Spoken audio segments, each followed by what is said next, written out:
RFK Jr. is ruining our nation's health. I'm a real practicing physician. Let's get to the bottom of it.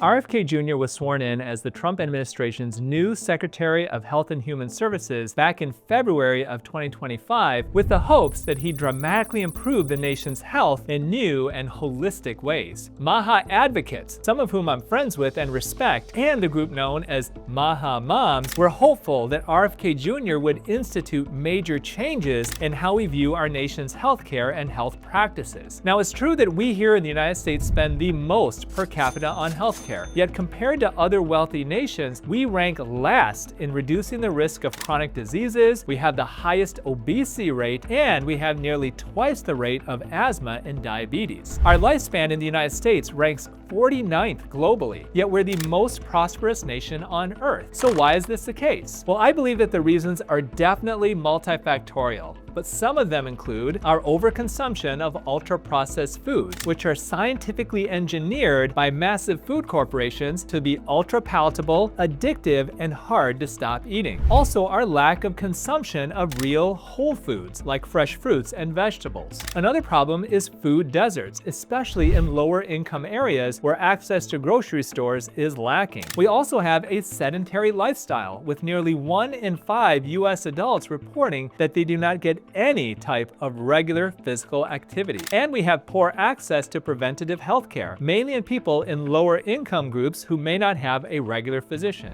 And one cause that traditional medicine doesn't focus as much on, but alternative medicine does, is the abundance of toxic substances in our food, water, and air, which individually in isolation may not directly create health issues, but the accumulation of these toxins, known as our toxic load, may contribute to chronic diseases and even cancer. One of these concerning substances is glyphosate, and this is an omnipresent herbicide that's sprayed on a large percentage of non-organic crops. Now, it's not realistic to believe that one man and one administration can solve all of these huge issues. That being said, RFK Jr. was sworn in with high hopes that he would make major changes and truly make America healthy again. Well, it would make sense for him to start with the big problems, like the ones I've mentioned, to really make an impact on our health, maybe starting with the health of our children, who should always take first priority. Well, on the surface, some of these changes that could be made to promote our nation's health would hopefully include taxing large corporations who are making billions of dollars in profits selling their unhealthy, ultra-processed foods to Americans and harming their health, then using those tax dollars to fund initiatives like supporting healthy food banks in lower income areas, regenerative organic farming, and healthy meals for children while they're in school. We could create incentives to reduce the amount of food deserts by supporting farmers and businesses who sell healthy foods in lower income areas at low prices. We could also support government subsidies to make fresh fruits, vegetables, and healthy meats easier to purchase for people with lower incomes or who are on government assistance like SNAP. We could also support local sports and recreation activities like YMCA type groups to give more options for the population to be active. We can ensure that more people have access to preventative health care to help prevent chronic diseases from even forming or treating them when they're in their early stages. And we can pass legislation to reduce the amount of pesticides and herbicides in our food and our overall environment. Now, these types of initiatives seem to make sense, right? Getting more healthy food to children and adults, helping people be more active, giving them access to preventative medicine, and cleaning up our food and air. Pretty straightforward, my Rejuvenation Nation, right? Well, let's see what the EPA, or Environmental Protection Agency, is doing under the leadership of Lee Zeldin, who was appointed by President Trump. Keep in mind, Mr. Zeldin has taken over $400,000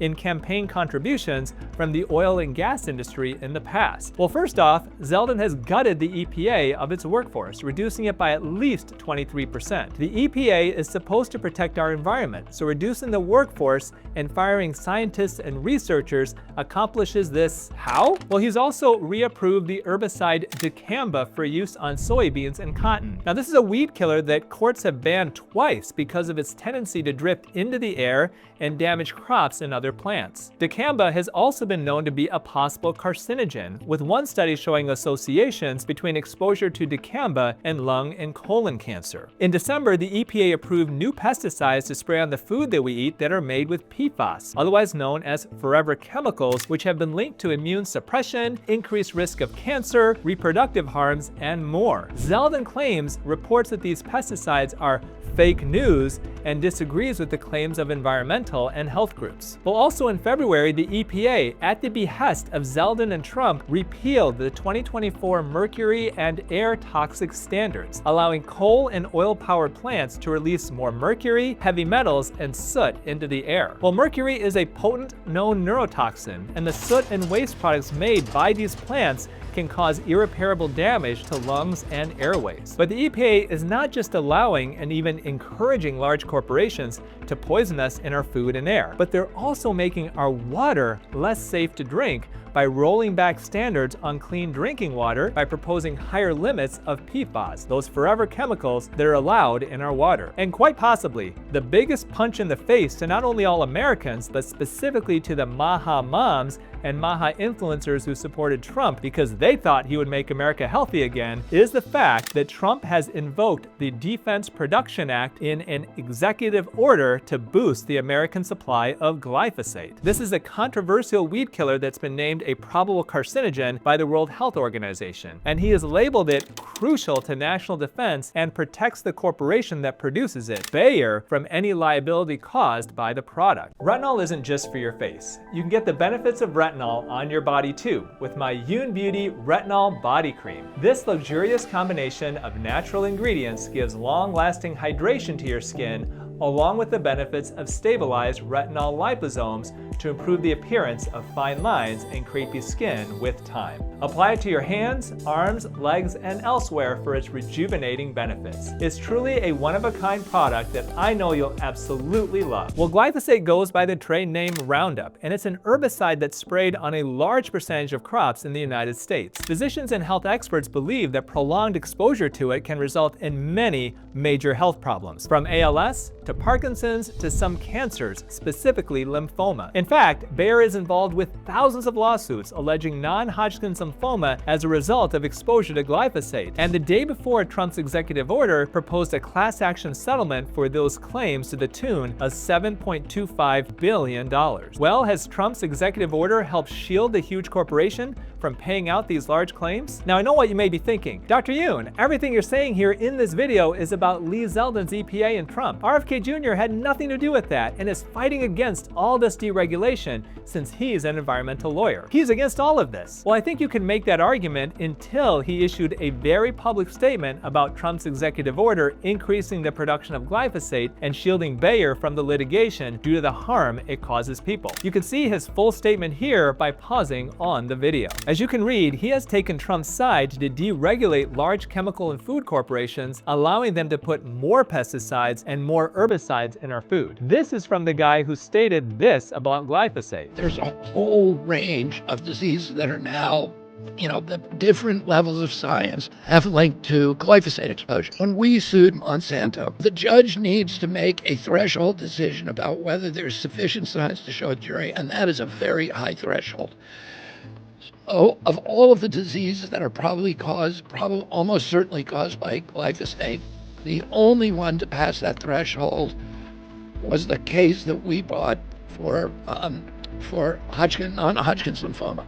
So at that point, we had enough rat studies, enough human studies. We had about 10 of each.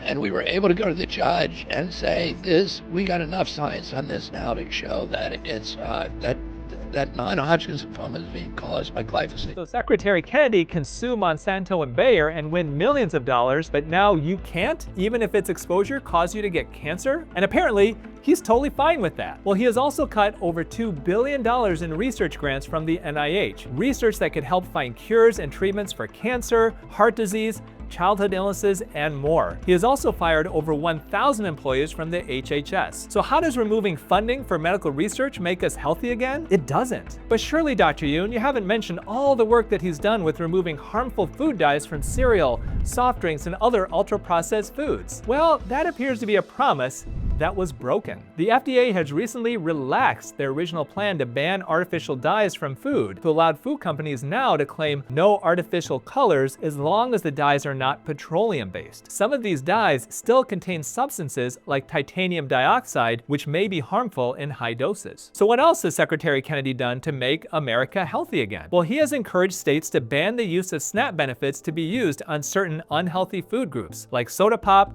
candy, and certain ultra-processed foods. This is essentially forcing people who have financial difficulty to buy healthier but more expensive food. He has also partnered with a psychiatrist who apparently no longer has a medical license and has rebranded himself a carnivore diet influencer to dedicate $1 billion to putting push-up bars and workout areas in airports. He has also partnered with a convicted rapist to create a Super Bowl ad promoting eating real food while making fun of overweight people. He has worked out shirtless with a rock star while also getting into a cold plunge and sauna with his jeans on. And he has revised the food pyramid in a way, honestly, that is quite confusing. Now, I actually agree with some of the changes he made in the pyramid, but it still isn't ideal, with absolutely no emphasis on plant-based protein sources and an overemphasis on beef and dairy. Also keep in mind that his advisory committee contained people with financial ties to the beef and dairy industry. No surprise there. Now, I know that there's a lot of talk about his statements on vaccines and autism, and I'll leave that discussion to you in the comments section of this video and people who, unlike me, deal with this subject on a more regular basis. So given all of this information, what is my take? Well, we have a major problem with our health here in the United States, and previous administrations